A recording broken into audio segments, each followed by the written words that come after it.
Okay, we're at 9:40, so I think we'll kick it off. Hello and welcome, everyone. I'm so excited you're here. You wouldn't believe how hard it is to find a free of copyright artwork image of 4 women just relaxing and enjoying themselves, but that is absolutely the vibe that we strove to bring to this presentation. I want to give a big shout out, actually, to the Met, to the Smithsonian, who made the search for happy women possible, and some other interesting searches you'll see pop up as well. I do want to say we're not sharing these slides, not because there's anything dishy in them, though you know I do love to dish, but simply because these are meant more as a place for your mind to find inspiration. We find text-heavy slides sort of prevent people from being present in these conversations, and we're really committed to being present with you today, and so we encourage you to do the same. Won't break my soul sort of wash over you, as it washed over all of us. There's a lot to talk about today. So, I want to give a quick intro. For those of you who don't know me, I am Lindsay Cronk. I am Assistant Dean for Scholarly Resources and Curation at the University of Rochester. I'm also a loud person on Twitter, past president of CORE. I've had the incredible honor of working with these tremendous people on the NERL Program Council Executive Committee for the past 2 years now, and I've worked with NERL for about 5. And they have been some of the most, again, inspiring, exciting years of my career. The thing that I wanted to mention is sometimes we get caught in cycles, right? Those of us who work in collections, the same deal every 3 years, same situation. It feels like something we can't break out of. This presentation today is specifically about the ways we have broken out of those patterns together. So I'm going to send it over to my colleagues for some quick intros from them. Let's start with the lovely Sarah. Hey, hi everyone. I'm Sarah Forzetti. I am the Associate Director for Acquisitions and Collection Services at Stanford University. I'm also the chair of the NERL Program Council Executive Committee, and I have been on Program Council for 3 years. Hi, I'm Meredith Wilson, she, hers. I'm the head of scholarly resources for Boston University Libraries. Been on the program council almost 3 years, and on the executive committee, I guess a year and a half. I don't know, time is such a construct, but long enough. Can't remember a time before it.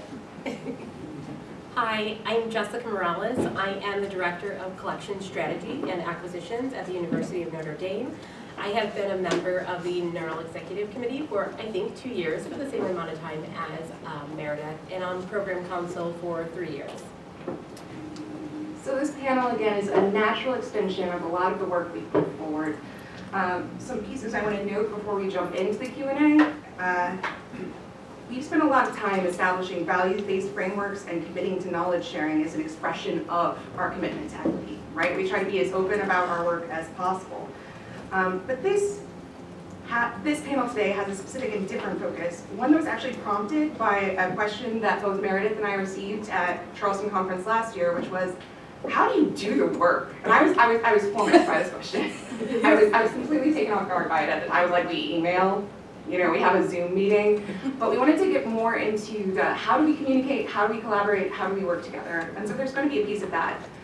But to be perfectly honest, I also want to acknowledge, and thank you so much for coming out, that this presentation is for us, mostly. It is an act of celebration and truth-telling, a sparkly catharsis. And to quote one of the greatest poets of our time, Beyonce, queens to the front and the doms in the back, ain't talking no flicks, but the whole click snapped. We have 5 prepared questions, after which we will offer you the chance to ask questions as well and engage in the conversation. Thank you so much for joining us today. So let's jump in. Question number 1, Team Fabulous. How do you observe scarcity in our libraries and in the marketplace/ecosystem we share? What are the symptoms and side effects of scarcity in your work? We're just going? Yeah, if you want. Oh, okay. Go down the table. Okay, I'll start. So we experience scarcity, I think, in very different ways in our own institutions, and in NERL, it's not the same story at every institution.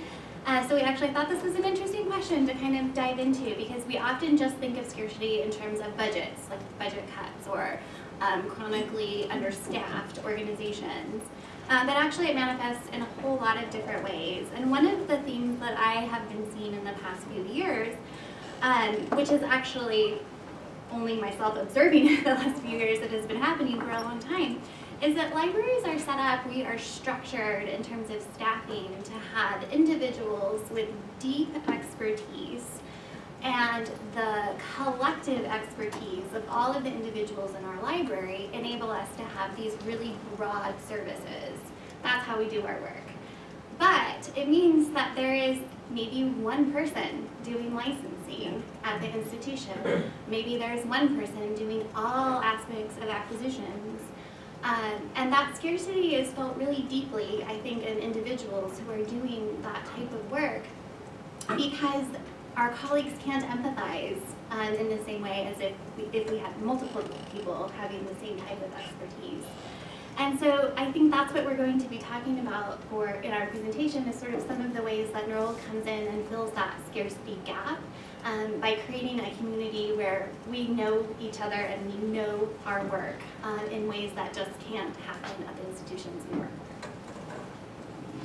Yeah, I just kind of want to plus one everything that my colleague Sarah said, and I just want to give a more specific anecdote of kind of this, what I think of as like a mutual aid model of collective consortial work. We were in a meeting with a publisher just yesterday, excuse me, and they asked this really profound question, which is like, what do you do at the 11th hour when all of a sudden somebody says, wait, I can't sign on to this deal, this isn't a great deal? Because remember that we're 30 core member institutions, each with different sets of priorities, each with different budget sizes. Some of us are private, some of us are public. There's very different perspectives present in the room, right?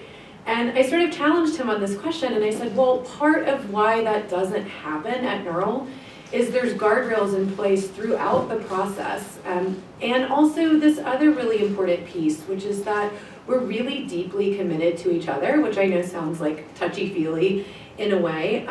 But, you know, we don't really believe in that sort of like winner-take-all style of business. And so because of that, you know, I think we've been able to do some really different and innovative things.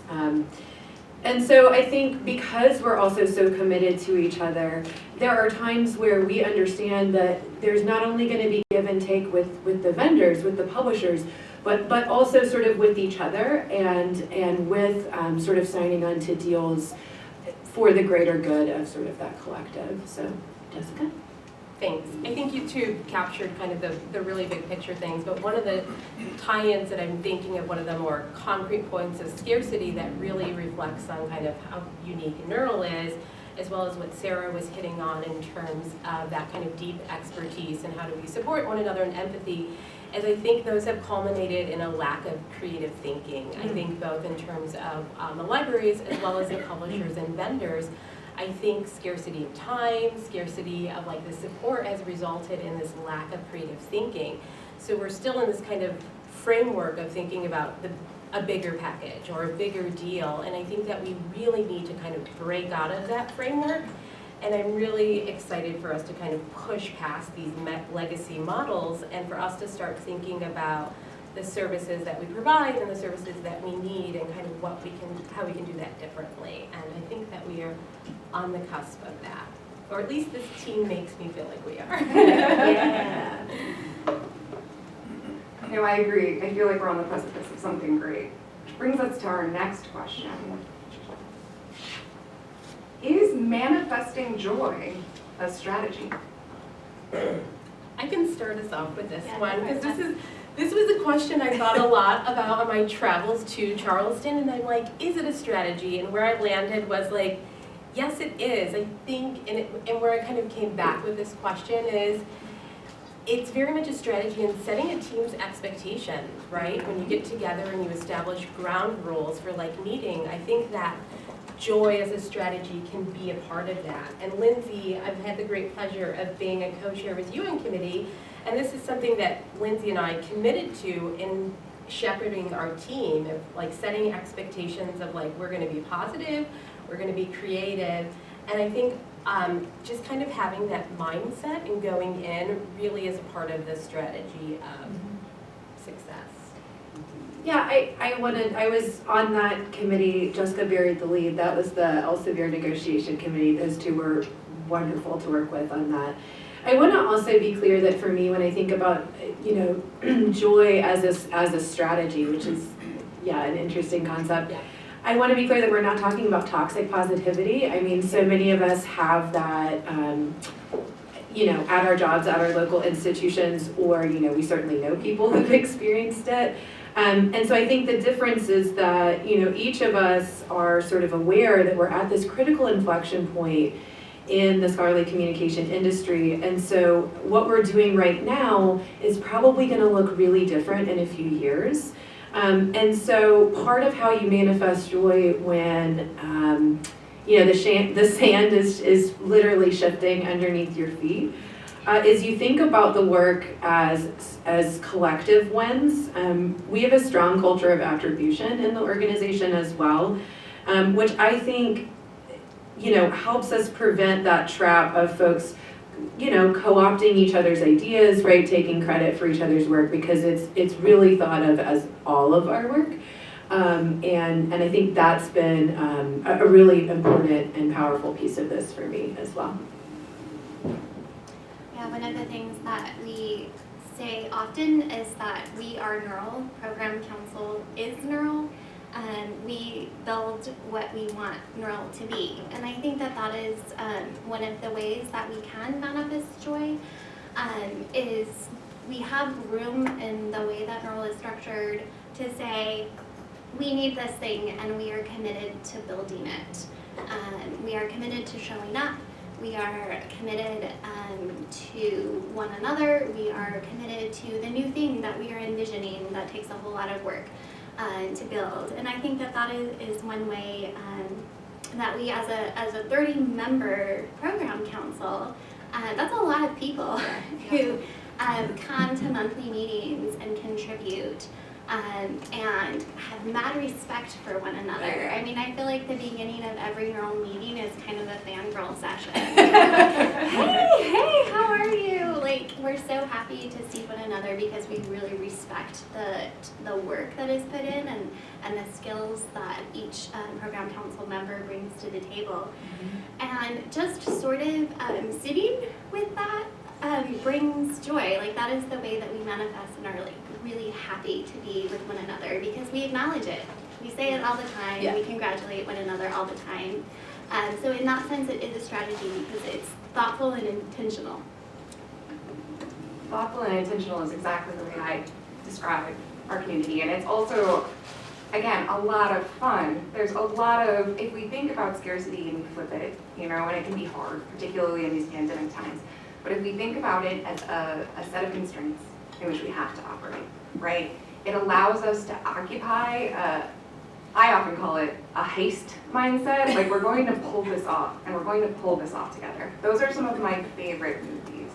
The Italian Job, Ocean's 8, and when you get your publisher partners into that mindset too, right? There's so much that we can move forward, but moving beyond that, I really want to delve into this topic of community because I think that it's huge. I think a lot of us have been solo practitioners, right, operating in very small shops. Community and consortia can be hard, but it's also soul-soothing. What are some examples you guys would share?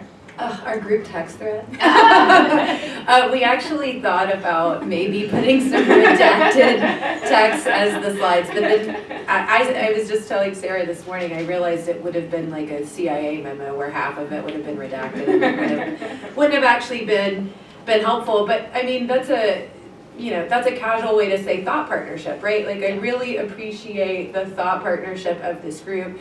As Sarah mentioned earlier in the panel, most of us are the sole practitioners at our institutions doing the kind of work that we're doing, and that can get really lonely and really isolating. And so it's really nice to be able to sort of have that experience of thought partnership around collection strategy and management, but also around just sort of leadership and managerial things as well, right? Like, I've really benefited from being able to talk about what it's like to manage staff and sort of the best ways to do that. And I think also we have this really high level of trust with each other, which I don't know if we've brought that up yet. And I think that's another key ingredient. I think that high level of trust is what has led to the commitment, which is what has led to the joy, which is what has led to the thought partnership. Like there's definitely a line there that all those things sort of like beget each other.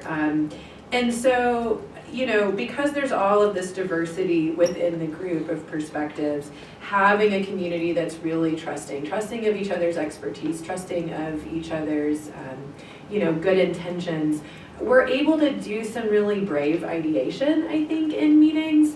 And I have not had the experience, until I joined program council, I had not had that experience at work before, right? Where it was actually a place where people could throw out wild ideas in a safe environment. So as I mentioned before, maybe I didn't, so I'll say it now. If you were a licensing person during the pandemic, you were probably like the most important person at the university for like 6 months, which was a crazy amount of work and burnout for many of us coming out of it. But the thing about NERL that I felt was particularly soul-soothing is we would have meetings, we would talk with publishers, we'd be making risky and crazy demands because we were in a pandemic and we had to have things like no 3-year deals and no price increases, right? Stuff like that. And I would leave a meeting and an email would come from somebody like Maggie, who's my rah-rah person, just saying, I saw you at that meeting. I saw the difficult thing that you did. I saw that email that you sent. It was hard. I know it was hard to write. Like that kind of stuff that we're not seen in the same way at our own organizations. It's like, oh, the deal is signed. Our patrons have access. Like, great job, right? But at NERL, we see the amount of work that goes into getting that deal signed, and having that ability to have others in our close community be like, I saw that, you're amazing, and do it to one another. It really is sort of that balm on our soul that we needed, especially coming out of the pandemic. I think you both captured everything perfectly, so I'm not sure what else to add other than that. It's so nice to see our fellow NERL colleagues here today in the audience and just see the expressions on your face as we share these moments of joy and community that we've built and support that we've built for one another, because it truly has been changing in terms of our career, and we're starting to see some changes in terms of the deals that we've made. And it's so nice to have this thought partnership and community and network, because I really think that is one of the keys to change the marketplace and move forward. So thank you to all the NERL people. Yeah, I wanna hop in on that just because I know I have a reputation within the profession as being a really confident person. But I will say that consortia, I am a very confident person. Like consortia, excuse me, you're rude, but I love you.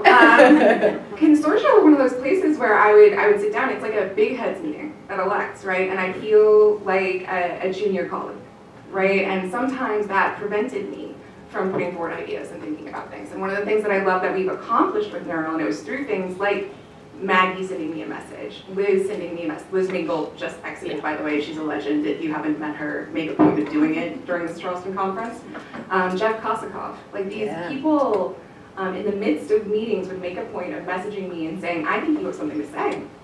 I think you have something that would be valuable here. And that's something that I've tried to replicate now as I've moved, past being sort of early career in management and into mid-career in management. We create the environment that we all navigate together, right? And if we share that responsibility, that's the opportunity to not just soothe your soul, but look at someone else from a place of empathy and understanding and saying, I know, I sat there. I also felt like maybe I'm going to say something tremendously wrong and be judged for it for the rest of my career. That's probably not something that's going to happen. I'm just putting that out there. I also just want to say, I think that sort of honoring the quiet in the room, I think it's really, that doesn't always happen.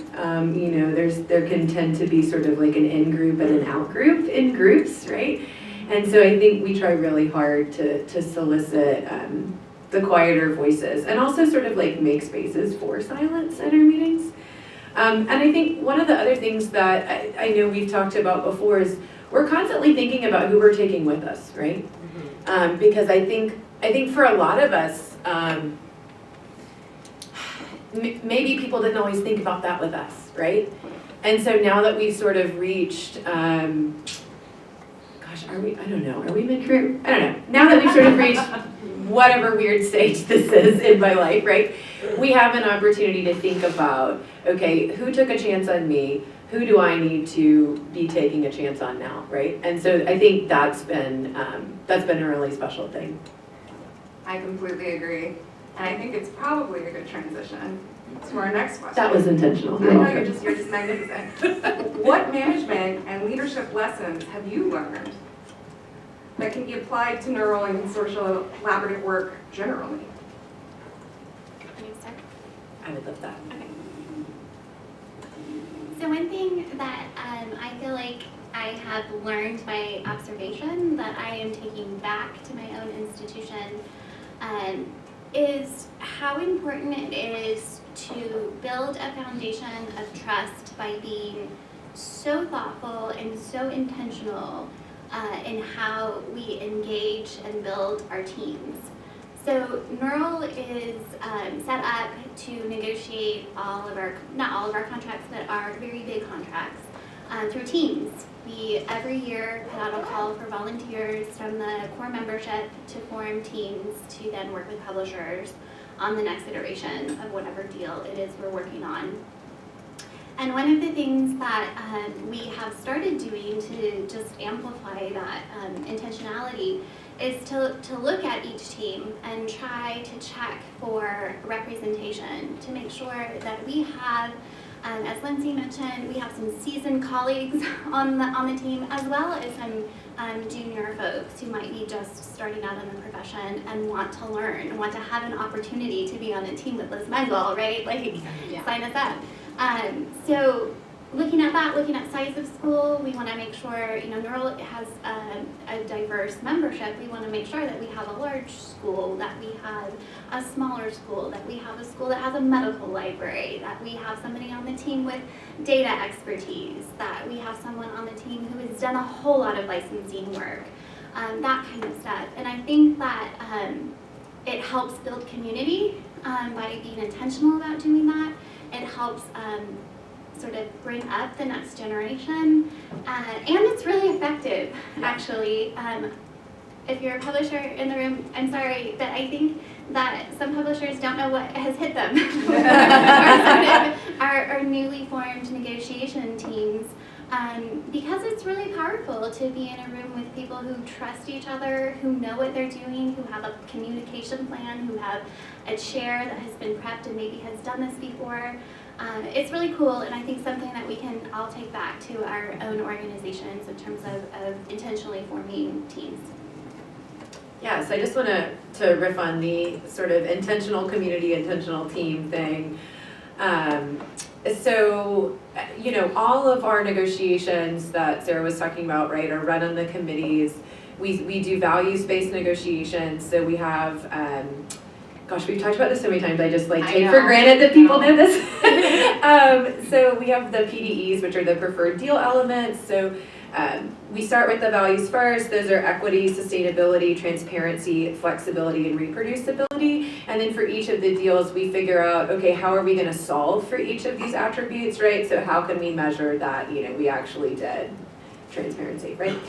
And so through that team model, we really run those teams with kind of some strong yet informal notions of project management. And so one of the things that I've done at my local institution with the folks that report up to me is we run, our summer projects on a project management structure. So we have different folks that PM those projects, and it's not necessarily me as their boss, right? It's according to what the project is, what their interest is, what their ability is. And I don't know if I necessarily would have thought to organize it in that way if I hadn't had the experience of the negotiation teams in the way that Sarah described. Yeah, so our work this past couple of years, as well as some work at my local institution, has really just instilled into me the importance of that planning piece, right? And I think that the longer we've done this, the better that we've gotten at those pieces. And so that's something that I've been able to take back to my institution as a manager. And we hit on this earlier in the last question, but I do think those like small notes of like, hey, I see you, or you're doing great, make a huge difference too in teamwork, especially in management work, because those are really simple things that we often can let go because we're like busy, but I've really seen the positive impacts in my own team of just like taking those 5 minutes of like, hey, that was a really good point, or like, hey, that was a great point, but we also need to like work on X or Y, and just making that time has been so great. And that's something we've been great at with NERL, is making that time for one another and calling each other out and supporting one another. And in. Yeah, Out and in. Yeah, exactly. Yeah. So just being able to see those own positive effects on like myself has really made me want to take that back to my team and work on it there as well. Because that's the work, right? Like that's the work of being in leadership. You have to have a certain level of vulnerability and self-awareness. I mean, I think it's pretty clear that we've all gotten pretty vulnerable and comfortable with each other. I mean, I'm literally wearing sequins in the daytime, right? Which is like it's not really what, it's not what people do. But that's because I don't, was it your idea to do it and then you didn't wear them? Maybe. Yeah, so this is really interesting, and this I think is a metaphor. No, literally for this group. So when we're making a deal with a publisher, there's not every institution that's on the license will necessarily love every single aspect of the deal. I mean, typically the person whose idea it is like follows through, but anyway.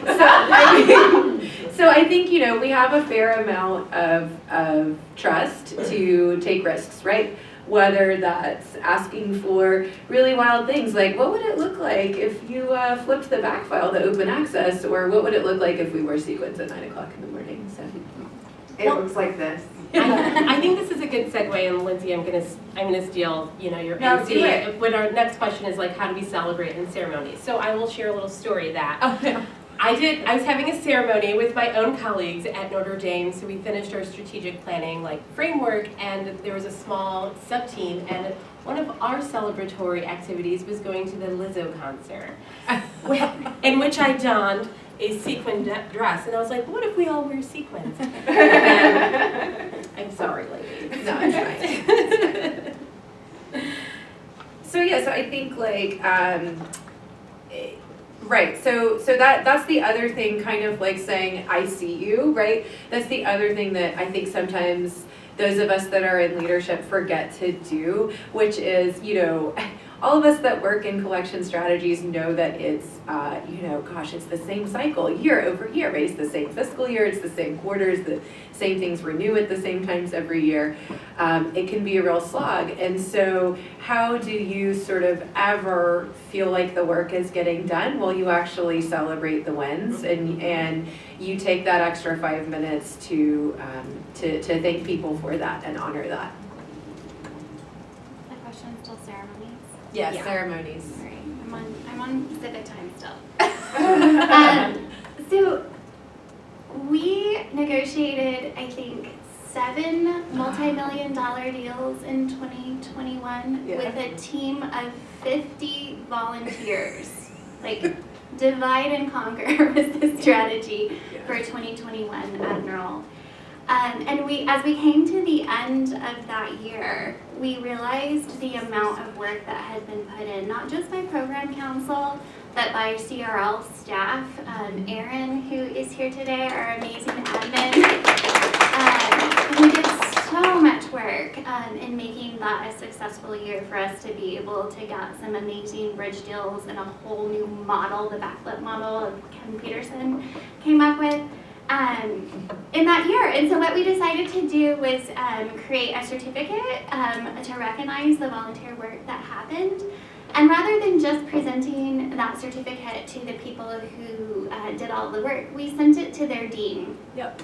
And it came from Greg Howe, the president of CRL, and in recognition of the work that NERL had accomplished that year. And that was a huge, I think, thing for our volunteers to be seen, not just by our colleagues, but by our deans and by CRL, who does a whole lot to support NERL.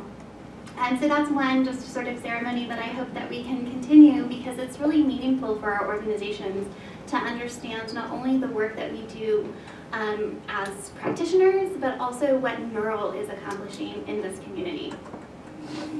Yeah, I mean, our institutions donate a lot of our expertise and a lot of our time to NERL. So I think it was also, you know, a nice way to sort of thank the deans and the ULs for that, so.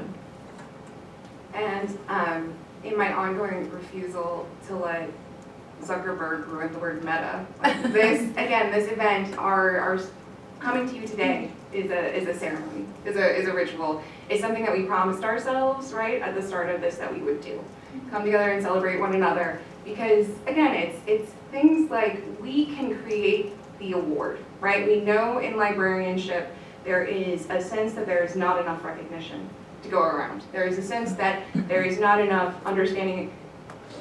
We can fix that with a few small, again, perceptive and certainly not time-consuming actions, right? But these are solvable things, and they have lasting and exciting outcomes, not just for us as a group that is here together, but for the teams we all work with, right? Like my level of enthusiasm for my work is higher than it would be without NERL. That 100%. helps my organization, right? That helps every organization that's participating in this. So again, how we build it out together is just something that I continue to get excited about, and y'all, like, again, I'm so proud of us for putting this together, sequence and all.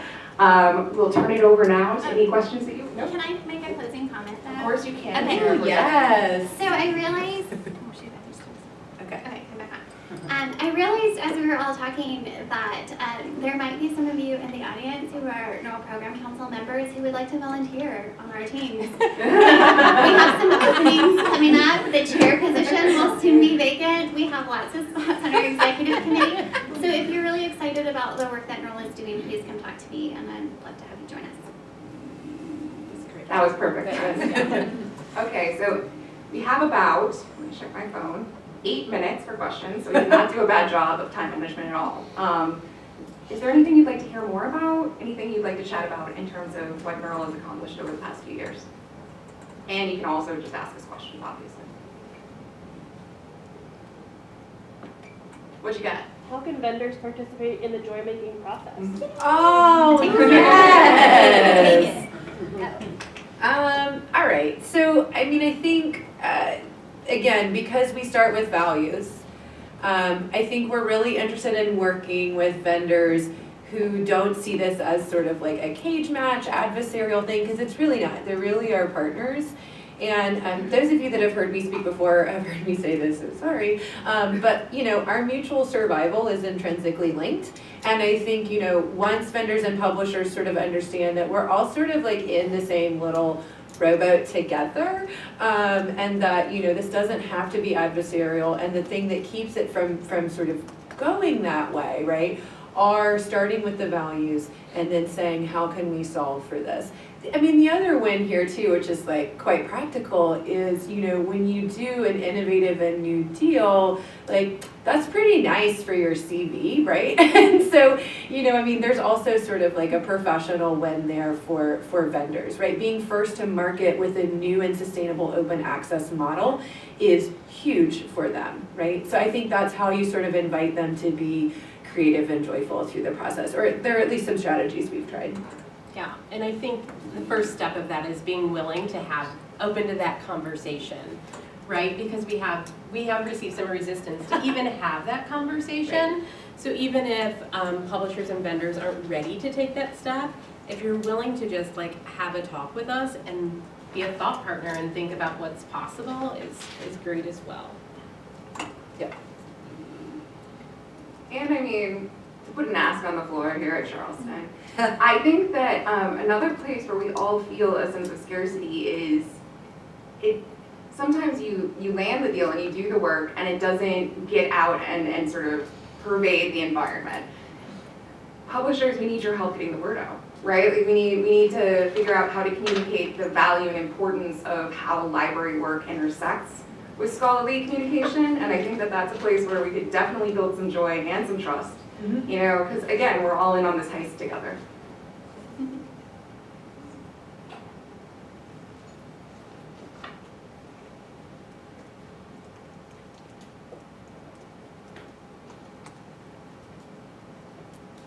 I do have a spare question if we need it. You've shown that affect is important to labor, which many scholars have written about. So congratulations. Because labor with an investment of affect, sometimes not always happy, right? You have to share in struggles that might be sad, right? So if you make that a part of your practice, you're doing something really profound. And as you've already shown, it works, right? It works because people have emotional investments in each other and in work. And so that when you do encounter struggle, you can get through it. There might be a cost, as it might be called, but it keeps your community stronger. And so, congratulations. That's all I have to say. No, thank you so much. That means the world. Yeah. We can also just hang out and Yeah, chat we if do love the wanna, chill. It's true. Yeah, and the official session and have an informal chat. Sounds good to me. Okay, y'all. Thanks for coming along and manifesting some joy with us this morning.